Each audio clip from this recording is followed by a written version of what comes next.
Hi everyone, my name is Erica. I just wanted to quickly introduce myself. I'll be running the challenge. I'm really excited to have all of you and I hope to get to know all of you better. Just so you know, the challenge officially starts on Wednesday the 13th, but over the next few days I will be posting a little bit just to get you in the zone and get you ready and yeah, basically just so we're all prepared. One thing I was thinking today that I should caution you about specifically is sometimes we get in this all or nothing frame of mind and we're thinking, oh my gosh, I'm starting this diet on Wednesday. And first of all, I wouldn't call it like a crazy diet. That's not the intention. So please don't fall into the trap of thinking like, your days are limited and I need to go crazy and eat whatever I want because blah, blah, blah, blah. That's not what the week's going to be all about. So please don't feel like the world is ending and that, you need to cram all the food in because obviously that won't put you in the best frame of mind. It won't put you in the most positive frame of mind. And you'll probably be feeling kind of crummy when we start and then you'll be full of like chemicals and sugar and who knows what. So it's as much as you can, let's actually try to take the next few days to lead in the best way. Start to add more veggies in your diet. I'm not saying that you have to be perfect. I'm never going to say that you have to be perfect, but just consciously make decisions about what you're eating and do try to eat as many whole foods and good foods and nourishing foods as you can and treat your body well because it works so hard for us. So let's try to treat it as well as possible. So anyway, that's enough about that. I do have an 8-year-old daughter. I live with my life partner.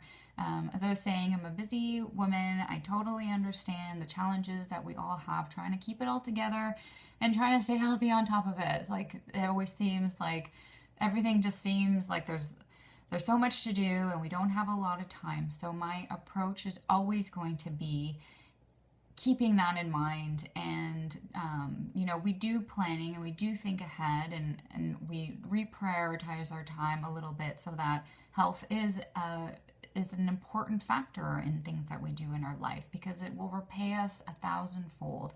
I'm sure you know the difference between eating poorly and feeling poorly and then eating well and feeling well and how great we feel after a workout and stuff that we do that energizes us and things that we do that sucks the life out of us. So, that's really one of the most important things to keep in mind is how to support yourself and keep everything going and have enough energy to go through our day-to-day crazy busy lives.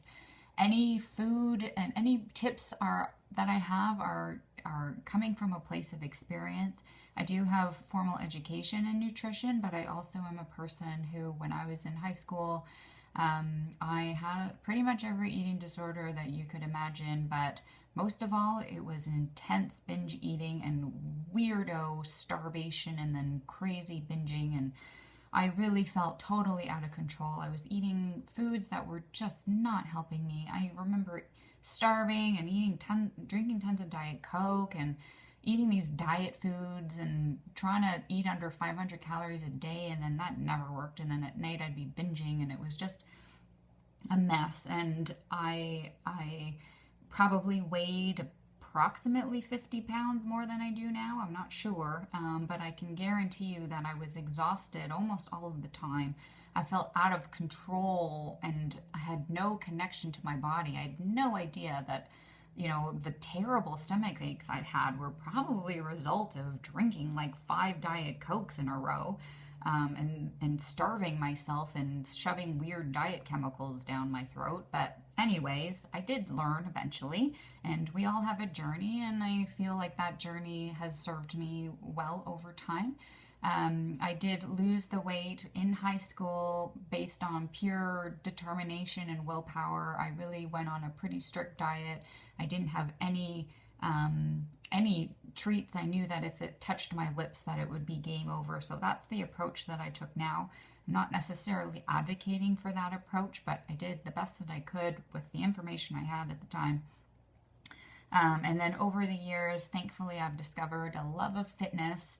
If you don't love fitness now, well, I sure hope to get you to the place that you're in a more active, place. And if you're already active, I hope we can bump you up a notch to something that is challenging and will change you and improve your really get to a goal that you want. I know with me, what's kept me motivated and interested after all of these years is I've really shifted my focus away from dieting, and I dieted to maintain my weight loss for a long time, and that's not really fun. But I shifted to a place of health and respecting my body and nourishing my body and what would feed me, combined with fitness and trying to improve my overall happiness and enrichment in my life, and respecting my body and being appreciative of it. You know what? Like, we all have things about us that we don't love or we'd love to change, but our bodies are amazing. And when we come from the place of recognizing that everything that happens physically to us is our body trying to get us through the day, and even when we don't treat it well, it still does the best that it can. I mean, we can feed it absolute crap and it just sucks everything it possibly can out of that food and keeps us going. But when we feed it good food, then our body is pleased and happy, and we have more energy, and our skin is brighter, and our shape is better, and our eyes are sparklier, and our mood is better. And it really is fulfilling when you get into a relationship with your body that's a two-way appreciation. So if you're not there yet, then that's something that we're definitely going to be working on. We're always going to be coming at things with a sense of appreciation and understanding and empathy for ourselves. This isn't a punishment. We don't want to be perfect. We want to change the voice in our head to negative messages and critical messages to ones of understanding and support for ourselves. Honestly, what we believe to be true will come true.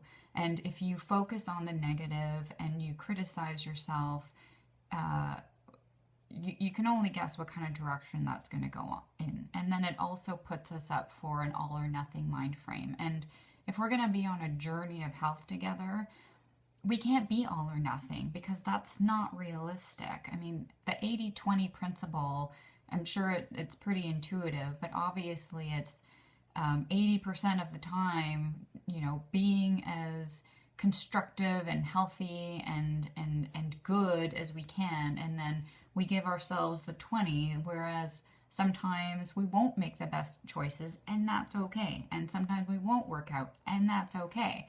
But when we keep that balance, it's certainly healthier, and we'll get so much further than when we set impossible goals for ourselves and impossible standards.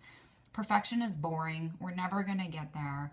That's not my personal philosophy. I just want to be as happy and healthy and vibrant as possible. There's a bird outside my window right now, so that's what I'm staring at. He's actually looking at me. Anyway, on to the ground rules for this group, and that sounds a little bossy, but I really just want this to be a happy place for everybody. I want it to be a place of empathy and understanding and support. So please be generous, and not coming from a place of judgment. We all have ideas about nutrition. We all have ways that we eat, and we all have opinions about things, and that's absolutely fine. But I just want to check that when we are commenting on somebody else's post, or anytime we're contributing to the group, that we're coming from a place of open-heartedness, open-mindedness, and support. I mean, this is just an extra thing. This is something that hopefully will help enrich all of our lives. And building a sense of community is one of the nicest things that we can do. I know personally through my school, I went to a nutrition school based in New York, and I have made friends with people all around the world. And some of those relationships, even though I've never met them, are truly enriching to my life because they're supportive and they're positive, and I know that we're in each other's corner. So I hope that's what we can achieve here. So I have been talking for a very long time. I did mean for this to be brief, but I just wanted to give you a sense of what's ahead. Over the next few days, I will be posting just again to prepare you. I will be preparing you with practical information in terms of getting yourself ready, in terms of your kitchen getting ready, in terms of getting some food ready, in terms of getting some recipes ready, and then also getting us in the zone. So if we can if you want to think about getting a journal, I'll be posting something soon about setting goals and getting a sense of where you are now, because I'm hoping this is kickstarting a journey for you. So it's always good to have statistics, and I don't mean that it's all about weight, but we do need some sort of tracking, and we do need goals in order for us to be accountable. We need to have goals. So that's it for now. I hope that you have a great day today. I hope that was helpful. Again, always feel free to reach out. I'm always happy to hear from you. Thanks.